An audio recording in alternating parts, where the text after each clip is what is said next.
Bahasa merupakan alat komunikasi yang umum dalam masyarakat. Bahasa itu diucapkan dan didengar, bukan ditulis dan dibaca. Di samping tetap ada yang diucapkan dan didengarkan. Seseorang yang memiliki kemampuan berbicara akan lebih mudah mengutarakan ide dan juga gagasannya. Bahasa sebagai fungsi sosial menjadi hal pokok manusia untuk mengadakan interaksi sosial dengan sesamanya. Bahasa itu bersifat arbiter. Oleh karena itu, bahasa sangat terkait dengan budaya dan sosial ekonomi suatu masyarakat. Nah, hal ini memungkinkan adanya diferensiasi kosakata antara bahasa daerah dan bahasa sehari-hari. Namun, perkembangan bahasa juga tergantung pada pemakaiannya. Bahasa terikat secara sosial, dikonstruksi dan direkonstruksi, tergantung pada pemakaiannya. Bahasa Indonesia berfungsi sebagai alat komunikasi yang berperan sebagai penyampaian informasi. Berbahasa yang benar berpengaruh terhadap informasi yang akan disampaikan.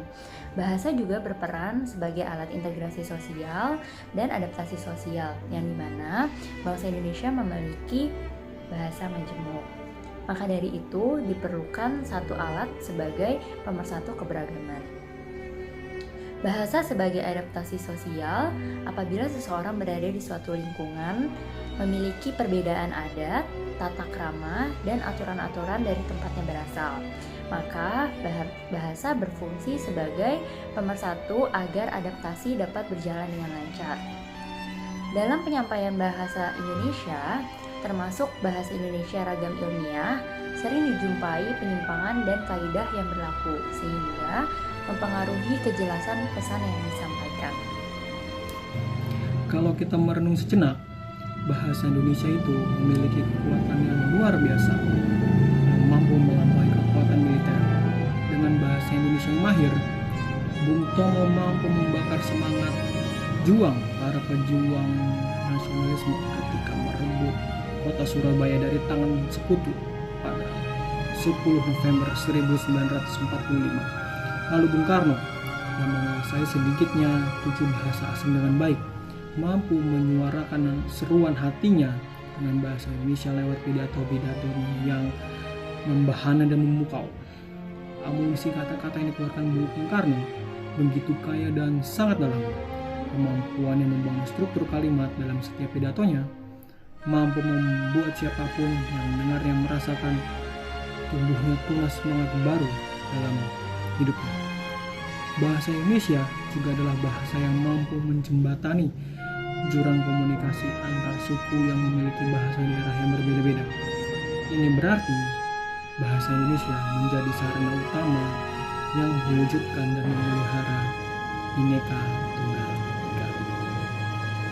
Salah satu faktor yang mengganggu perkembangan bahasa Indonesia ialah pengaruh dari bahasa informal atau bahasa gaul. Kalau itu dilakukan di dalam bahasa lisan, SMS, Twitter, sosial media, atau dalam pertunjukan di panggung, televisi masih bisa kita pahami.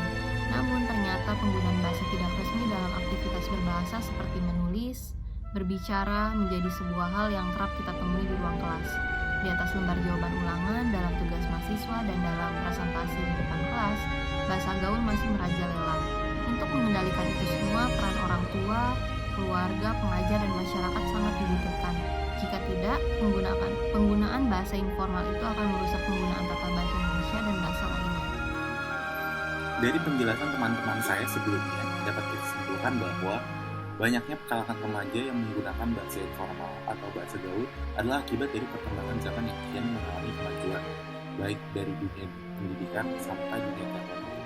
Gejala bahasa yang dapat menghambat pertumbuhan dan perkembangan bahasa Indonesia dianggap sebagai penyimpangan terhadap bahasa.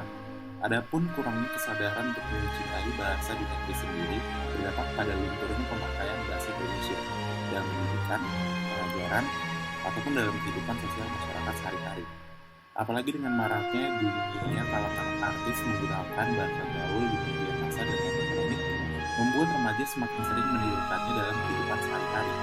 Jadi, kita dapat memperbaiki diri kita sendiri, yaitu dengan menggunakan bahasa Indonesia yang baik dan benar.